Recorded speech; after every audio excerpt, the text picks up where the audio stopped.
Los que lloran pueden ser vistos como débiles, como frágiles, quizás dignos de conmiseración. Algunos ven a otros llorar y lloran, solamente con verlo llorar. Es contagioso como la risa. Tantas causas por las cuales llorar. Si pensamos en el mundo como está, seguramente encontraremos muchas razones. Algunos que se detienen a ver videos de cómo sufren los niños en África y ese tipo de cosas, ya algunos los evitan porque saben que se ponen a llorar con eso. La propia realidad, ¿no?, del país, cosas para llorar en nuestra economía, bastante, podríamos llorar todo el día. Para los que tenemos que comprar gasolina, ha sido como ir a llorar a la estación de gasolina.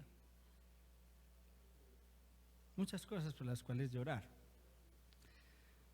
Pero yo quiero que pensemos en un ejemplo o en un caso particular con el que quiero iniciar, y es el del llanto de los despechados. Y bueno, la cultura de despecho en Colombia y en particular en Medellín es bastante grande y abundante. Las canciones de despecho son parte de nuestra cultura paisa, por ejemplo.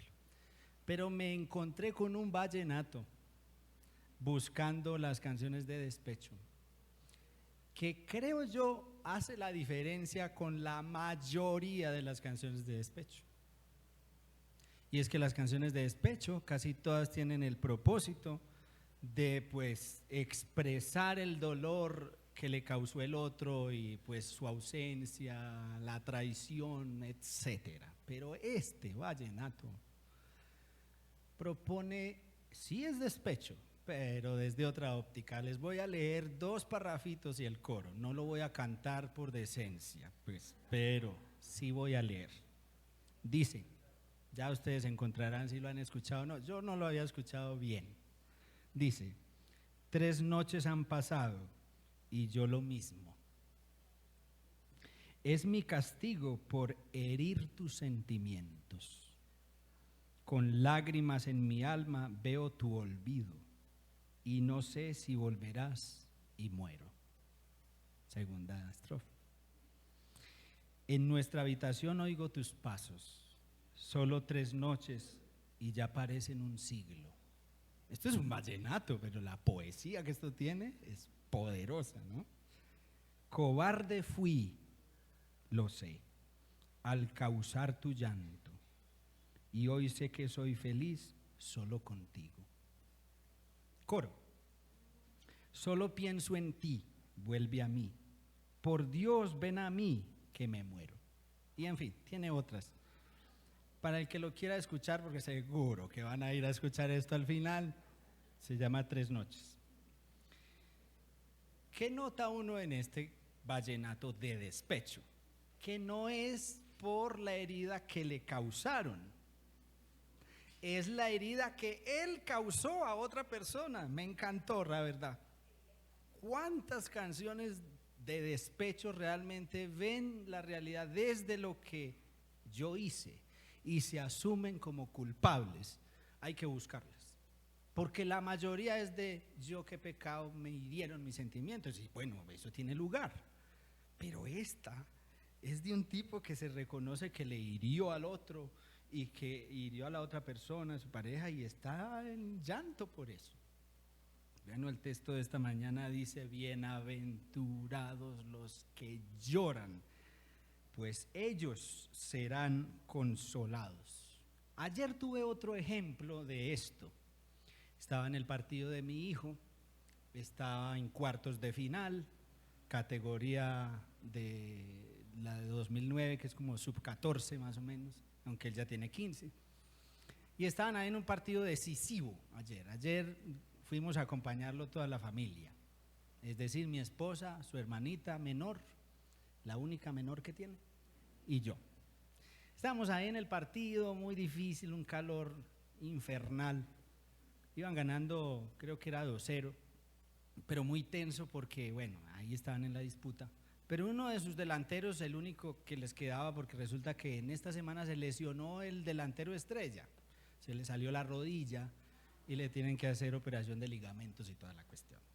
Se quedaron sin su delantero. El otro delantero se enfermó y quedó solamente uno porque tenían 3. Ese era el que estaba jugando, ya le habían sacado amarilla y no sabemos por qué en una discusión en el área, la otra amarilla y ¡pum!, lo expulsaron. A padecer más de un tiempo y pico que les quedaba. El niño sale, yo por supuesto estoy viendo el partido pero pensando en el sermón. Yo pienso en el sermón toda la semana. Y lo veo y adivinen qué. Llorando en la acera a moco tendido, como decimos vulgarmente, pero desconsolado. Entonces yo me hacía la pregunta, ándale, aquí hay una causa de llanto, ¿cómo será? ¿Cuál será la razón por la que estará llorando? Entonces pude pensar varias cosas, ¿no? Porque se dio cuenta de su irresponsabilidad de dejar al equipo tirado, teniendo un solo delantero que era él, y enseguida se hace expulsar. Puede ser.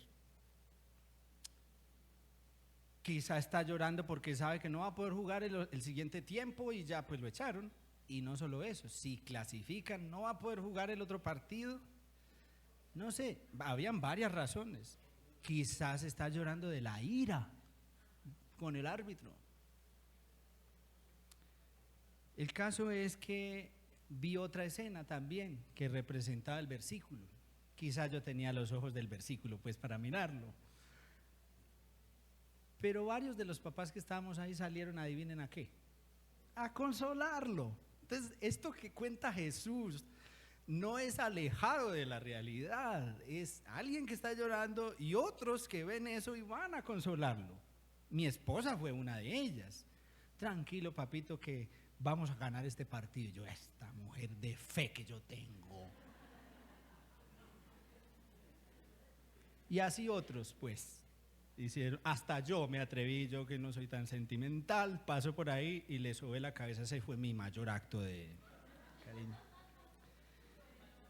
El caso es, ¿quiénes son los que lloran aquí? ¿Qué tipo de consolación es la que reciben? Así que hoy vamos a hablar de los que lloran y su bendición. Y vamos a tener dos cosas. La primera, los que lloran.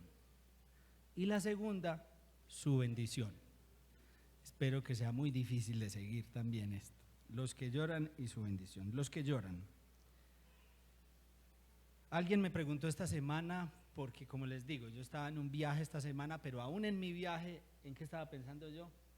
En el sermón, en el versículo. Y sabía pues que yo estaba por ahí dando vueltas y susurraba algunas cosas. Entonces me pregunta, oíste Samuel, ¿y tú por qué lloras? Me senté a pensar, ¿yo por qué lloro? Que yo pues casi no lloro, pero ¿por qué lloro yo? Bueno, para los que quieren conocerme un poco más y aún los que no quieren, pero les voy a decir un dato. Yo lloro al ver la bondad de Dios y la gracia de Dios conmigo.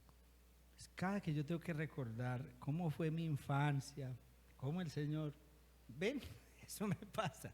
Cada que recuerdo yo todo ese proceso, porque yo veo cómo es que el Señor me llamó, me puso lo que me puso adelante entre cosas chéveres y no tan chéveres, me arruga el corazón y me hace llorar. Hay muchas cosas que nos pueden hacer llorar, pero esta bienaventuranza tiene que ver con la anterior. Se corresponden, recordémosla. Bienaventurados los pobres. Y dijimos que es, palabras más, palabras menos, reconocer la bancarrota espiritual. Ese es un estado de no tengo riqueza espiritual. Seguido a ese reconocimiento, pues viene llorar. Así que esto se corresponde. Una vez estás en bancarrota, ¿qué queda? Llorar, como muchas veces yo esta semana en la gasolinera. Me dan ganas de hacer eso. porque paso de un estado al otro, mi pobreza y luego llorar, y más con la gasolina a más de 15,000.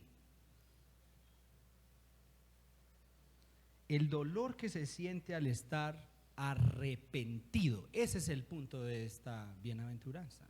Bienaventurados los que lloran, pero porque en esa condición de bancarrota espiritual se han dado cuenta que han ofendido a Dios, como leímos el Salmo 51 esta mañana. Contra ti solo he pecado. Y realmente eso no es cierto, en un sentido. ¿Contra quién pecó David? Contra un montón de gente, pero él solo lo está cerrando a que pecó contra Dios. Ese es el detalle aquí, de entender a quién hemos ofendido, de sentir un dolor porque hemos ofendido a una persona, nada más y nada menos que a Dios. Así que estas son lágrimas exclusivas, no son lágrimas cualquier lágrima del dolor humano. El dolor humano tiene muchas facetas, pero estas lágrimas son el llanto por el pecado, mis hermanos, específicamente el pecado propio, ese que tiene que ver con nuestra rebelión contra Dios, ese que tiene que ver con que hemos hecho lo contrario a la voluntad de Dios, y todos tenemos algo que contar en nuestro haber en ese sentido. Por eso es que, viendo un poco el término, el mismo término que aparece aquí para llorar, aparece en otras partes de la Biblia. Yo encontré varias, pero voy a leer solo dos. Segunda de Corintios 12, 21 es una de ellas. Segunda de Corintios 12, 21, que dice lo siguiente, pónganle atención, no tienen que buscarlo, que si quieren hacerlo háganlo. 12, 21, temo, dice Pablo, que cuando los visite de nuevo mi Dios me humille delante de ustedes y yo tenga que llorar por muchos que han pecado anteriormente y no se han arrepentido. O sea, y luego agrega, de la impureza, inmoralidad, sensualidad que han practicado. Es decir, Pablo está diciendo, a mí me va a tocar llorar por ustedes, pero ustedes no están llorando por lo que deberían haber llorado. ¿Por qué deberían haber llorado? Por su inmoralidad, por su sensualidad, por sus pecados. Entonces ese es el dolor del apóstol, de ver que hay otros que no llegan a ese punto. Muy interesante porque tiene que ver con esto de Mateo. Y el otro está en Santiago 4, versículos 8 y 9, dice así: acérquense a Dios y Él se acercará a ustedes, limpien sus manos, pecadores, y ustedes los de doble ánimo purifiquen sus corazones, aflíjanse, lamentense y lloren, que su risa se convierta en lamento y su gozo en tristeza. Tiene que ver con aquel que requiere de humillación y humillarse ante el Señor y llorar por sus pecados. Definitivamente, esto otra vez es algo sorpresivo. Cómo es que todo este pueblo está esperando al Mesías, al ungido, al rey, y él empieza diciendo, bienaventurados. ¿Se acuerdan del ejercicio anterior? ¿Cómo es que hicimos bienaventurados? Bienaventurados los que lloran. Entonces ya no es del pobre, sino... Y seguro que había gente en esa condición ahí entre el público, y se esperaba por el mensaje de los profetas, podemos revisarlo después, que el Mesías vendría a consolar a su pueblo. Así que sí esperaban un consolador, pero lo que no esperaban es que éste les iba a decir, ustedes necesitan un consuelo, pero de sus propios pecados, por lo tanto tienen que arrepentir. Y en el contexto de Mateo, ya Jesús, si ustedes miran solo un poquitico atrás en el 4:17 en Mateo, ahí es cuando Jesús arranca su predicación. Y cuando él arranca empieza diciendo, desde entonces Jesús comenzó a predicar, dice Mateo, arrepiéntanse. Esa es la primera palabra.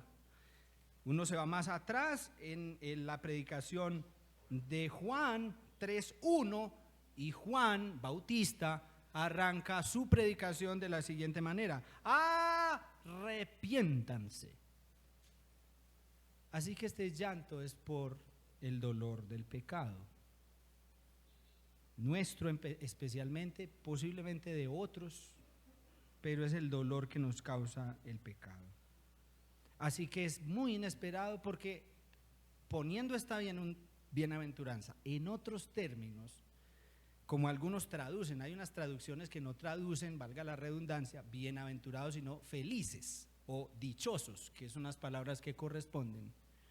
Si usamos felices, por ejemplo, con esta, tendríamos que decir algo así: felices los infelices. Y es eso lo que es sorpresivo, porque no puede ser que las dos cosas vayan juntas. Para Jesús sí. Felices los infelices. Casi que podríamos decir: bendito el que está de duelo como si se le hubiera muerto un ser querido, porque esa es la connotación del término. Yo no creo que alguno de nosotros, yendo a visitar a una persona en duelo, le digamos: oíste, bienaventurado, felicitaciones. No creo, muy fuera de lugar, pues, que vas al entierro, la persona dolida, y bendito que has perdido tu ser querido. Así es como suena esta bienaventuranza. Ese es el peso que tiene esa palabra llorar. Pero tengo que hacer una advertencia. Yo creo que es bien claro, esto no es ninguna sorpresa. Realmente esto si se entiende bien, uno tiene que decir que los que lloran aquí son los que lloran por el dolor que les produce el pecado, es el dolor del arrepentimiento, que lleva al arrepentimiento. Pero tengo que decir que no podemos confundir este llanto con las lágrimas de cocodrilo. Ustedes saben por qué decimos ese dicho a propósito. Eso son lágrimas de cocodrilo. Les voy a explicar, es bastante simple. Resulta que el cocodrilo, cuando está engullendo a alguien, a uno de los animales, ustedes saben que no mastica, sino que sacude para poder partir y todo, y traga grandes trozos. Él no está masticando pues con un tenedorcito, no, eso es un bocado grande y tiene que tragar, y entonces eso le tapa todo lo que, mientras él traga, él llora, se le salen las lágrimas. Y alguien por allá, hace muchos años, hace como 800 años, creo que era un monje, describe el asunto de los cocodrilos y dice: el cocodrilo no llora porque está diciendo: ay, qué pesar que me tengo que comer esta cabra, pero me la voy a comer. Qué pesar que me tengo que tragar las rayadas, ¿cómo es? Las cebras, gracias. Esta cebra, y me la tengo que tragar y tenía hijitos. No, él no está llorando por compasión por el que se está comiendo. Él llora porque tiene una cuestión pues del ojo que lo limpia y todo eso, y llora por el esfuerzo que está haciendo para tragárselo, pero no porque sus lágrimas tengan que ver con que siente compasión por lo que se está comiendo. Y de ahí sale la idea: no, esas son lágrimas de cocodrilo. Es decir, está llorando, pero en sí él no está realmente triste por lo que está pasando. Son lágrimas de cocodrilo. Él llora, pero porque el cocodrilo, porque es un sistema del ojo que le hace irritarse y le salen las lágrimas, pero no por nada más. No hay sentimientos aquí involucrados. Lo menciono porque me parece que hay un gran riesgo de confundir estas lágrimas en solo el sentimiento. Y si hemos de decir que los que lloran son bienaventurados y reciben consolación, y los que lloran es porque ese llanto los lleva al arrepentimiento, no son lágrimas de cocodrilo. El arrepentimiento quiere decir cambio de mentalidad, cambio de dirección. No es mero remordimiento, hermanos. Este llanto es un llanto de yo tengo que cambiar de camino, y el Señor está poniendo un sentimiento adentro, porque eso es gracia de Dios para que lo hagas.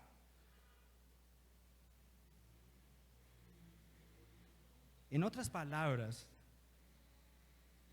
si del pobre tenemos que decir que se confiesa pobre, es como un acto de confesión. Este es un acto de contrición, lo que dice el Salmo 51, especialmente el versículo 17. Lo voy a volver a leer porque tiene todo que ver con esto que estamos diciendo. 51, 17. ¿Están conmigo ahí? ¿O se quedaron con el cocodrilo? El 51:17 dice: los sacrificios de Dios son el espíritu contrito, y vuelve a repetir la palabra, al corazón contrito y humillado, oh Dios, no desprecias.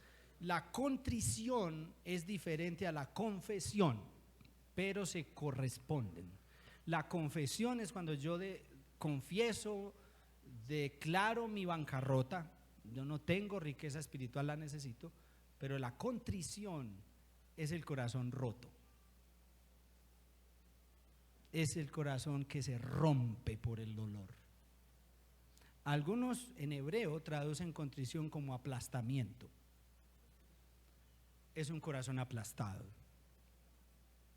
La verdad, yo cada vez que profundizaba en esto me sentía más lejos de esta expectativa de la contrición de los que lloran. Porque yo me preguntaba, ay Señor, pero entonces, yo me preocupé porque yo no soy del hombre que está llorando mucho, por lo menos en las lágrimas. Yo sí lloro de otra manera, pero que esté reflejando lágrimas no es tan común.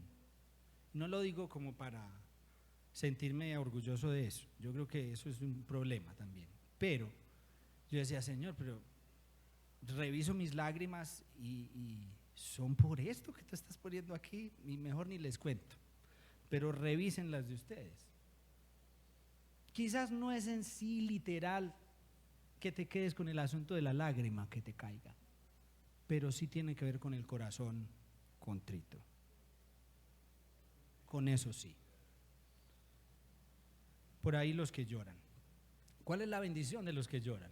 ¿Qué dice el versículo? Serán consolados.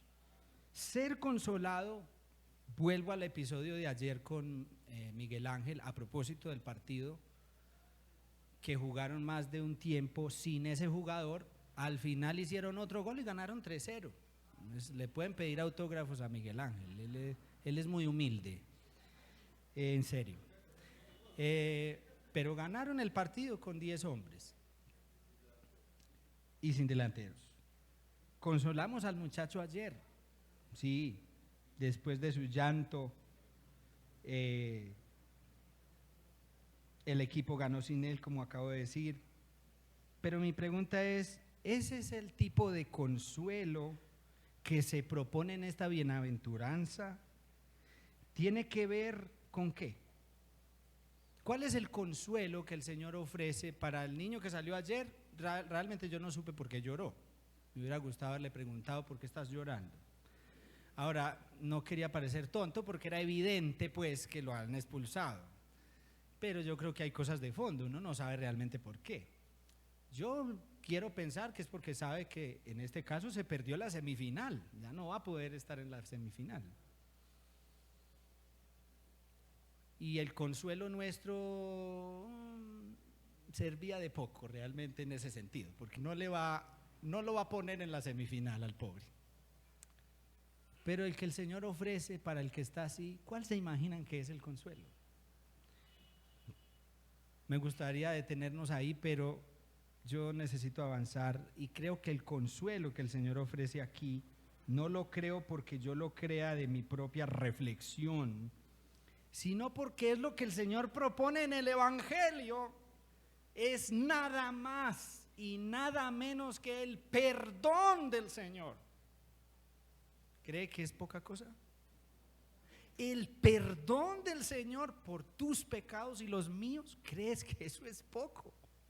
No, eso es todo, amigos. Eso es todo lo que necesitamos. Es pagar la deuda que nos separa entre Dios y nosotros. Es el perdón de todos nuestros pecados que nos alejaron de Dios y nos hicieron ir contra su voluntad. Ese perdón en Cristo es la consolación de nosotros. Es como un anticipo de aquel día en el que Apocalipsis y otros textos dicen, en el cual Dios enjugará, ojo que no es enjuagará, es enjugará toda lágrima de los ojos de aquellos que sí sufrieron y todo, pero ahí está incluido no solo el sufrimiento, está incluido el dolor por el pecado, porque cada que pecamos, hermanos, a alguien le infligimos dolor por eso. Y ese alguien más primario es Dios mismo. Dios es una persona. Dios no es un objeto, ni siquiera es un ser como un animal, aunque los animales sienten también, pero es una persona a la que hemos ofendido, no cualquier persona. Hemos ofendido a la persona que puede enviarnos a todos al infierno con justicia. Es el perdón de ese, el consuelo que está siendo anunciado aquí. No es cualquier perdón, es el consuelo del Señor que nos da esperanza.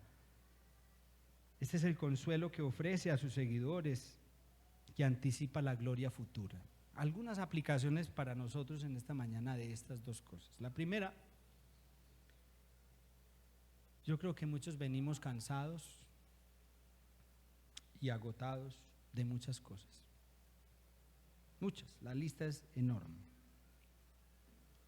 Creo que con un llanto interno, algunos, que como yo, no se dan cuenta que uno llora, pero uno está llorando.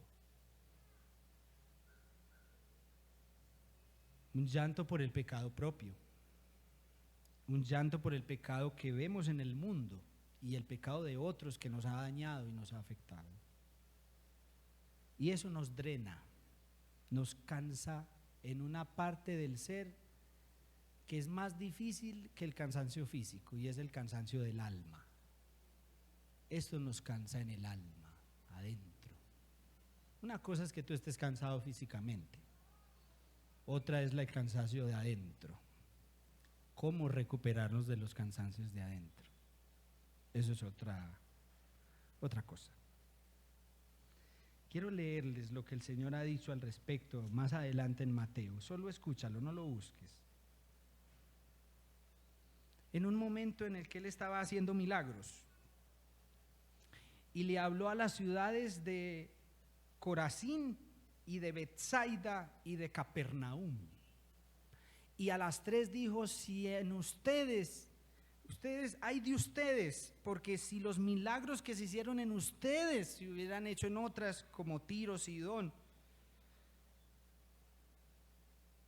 Sodoma, ya se hubieran arrepentido. Eso nos hace ver que los milagros que el Señor hacía no era solamente para aliviarle el dolor a alguien y hacer un milagro espectacular. No, los milagros era para que la gente se arrepintiera. Pero estas ciudades ni con milagros se arrepintieron. Entonces el Señor añade lo siguiente: te alabo, Padre, Señor del cielo y de la tierra, porque ocultaste estas cosas a sabios e inteligentes. ¿Cuáles cosas? Los milagros. ¿Los milagros? No, los milagros fueron hechos. ¿Qué fue lo que ocultó? Arrepentirse. El hecho de llegar a arrepentirse. Y las revelaste, adivinen a quién: a los niños. Y esto es muy simbólico, sinceramente, muy simbólico. Si algo representan los niños, es a los débiles, por ejemplo. Y ya las bienaventuranzas arrancaron así: pobres, lloran, mansos. Son esos, los mismos. Sí, Padre, porque así fue de tu agrado. Todas las cosas me han sido entregadas por mi Padre, y nadie conoce al Hijo sino el Padre, ni nadie conoce al Padre sino al Hijo, y a quien el Hijo lo quiera revelar. El Hijo lo quiera revelar. ¿Qué es lo que quiere revelar del Padre el Hijo? ¿Qué es lo que el Hijo quiere revelar del Padre? A los que el Hijo le quiere revelar eso, quizá la consolación que viene del Padre de manera soberana y que sobrepasa nuestro entendimiento. Vengan a mí, entonces, dice Jesús, todos los que están cansados y cargados, y les voy a decir qué cansancio y qué carga. Es la carga y el cansancio del pecado en nosotros. Si hay algo que nos cansa el alma, es nuestro propio pecado. Al punto de que el Señor nos perdona muchas veces. Y es tan fuerte nuestro pecado del pasado que seguimos en ese pecado del pasado sin poderlo solucionar, aunque Dios ya lo perdonó. ¿Por qué es tan fuerte que seguimos condenándonos, seguimos definiéndonos por ese pecado, cuando Dios te está diciendo: no, yo te perdoné, te perdono y me olvido?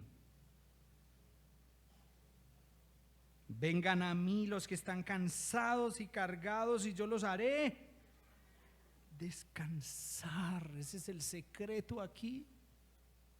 ¿Cuánto diera yo por descansar en estos días? Tomen mi yugo sobre ustedes y aprendan de mí, que soy la tercera bienaventuranza, manso y humilde de corazón, y hallarán descanso para vuestras almas, porque mi yugo es fácil y ligera mi carga.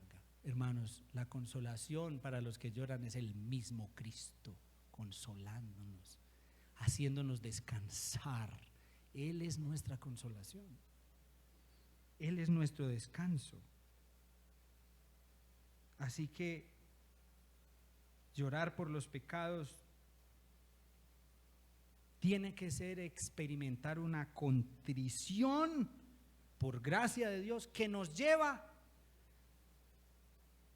inevitablemente al arrepentimiento. Si no es así, tus lágrimas son de cocodrilo, déjame decirte, y no voy a pedir perdón por decirlo, porque ese tiene que ser el anuncio para nosotros. Tus lágrimas son de cocodrilo o tus lágrimas son de contrición que te llevan al arrepentimiento. ¿De qué son tus lágrimas? O tus lágrimas son porque la gasolina está muy alta y ahí se queda.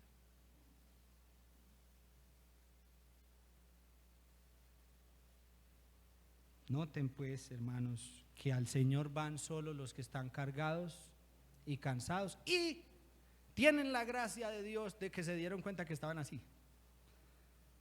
Porque el mundo es un mundo que está así. Todos estamos cargados y cansados. ¿Cuál es la diferencia? En que unos se dieron cuenta por gracia, los otros siguen cargando con su pecado, con su idolatría, porque la idolatría pesa. ¿No han visto las procesiones cómo pesa la idolatría? Mucho. Eso es un reflejo de lo que es la idolatría. Tenemos que cargar nuestros dioses encima y servirles. El Señor está diciendo: vengan, que la carga mía. ¿Cómo es? Es fácil.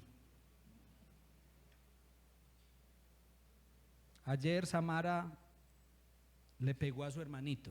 Samara, mi niña de 3 años. Ya tiene un poder de hacer eso. Yo la regañé y ella salió desconsolada a llorar. Lloró mucho rato. Ya después, cuando a mí se me había olvidado el asunto y todo estaba ahí en la mesita, llegó pasitico, me mira con esos ojitos que pienso que a veces son más de manipulación que de otra cosa, pero me mira con esos ojitos y me dice: ¿me perdonas? Eso me parece que ilustraba también qué era esto. Es así que la gracia del Señor nos lleva a Él a decirle: Señor, me perdonas, creo en tu amor, creo en tu perdón. Es la gracia de la contrición, hermanas, que nos lleva al arrepentimiento.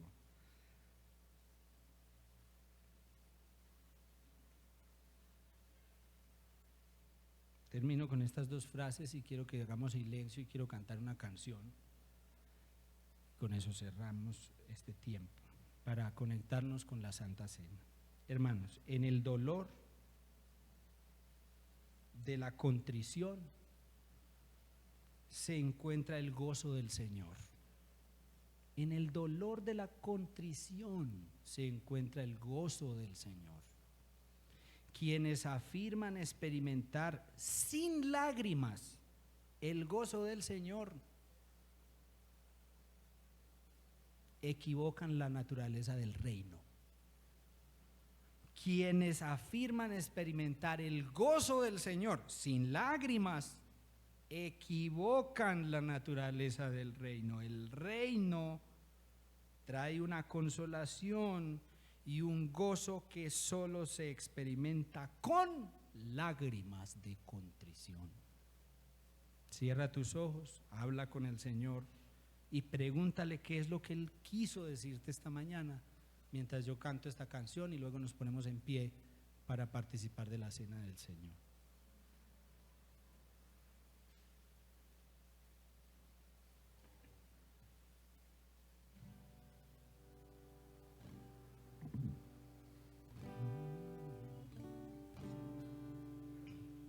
Muéstrame, Jehová, tus caminos,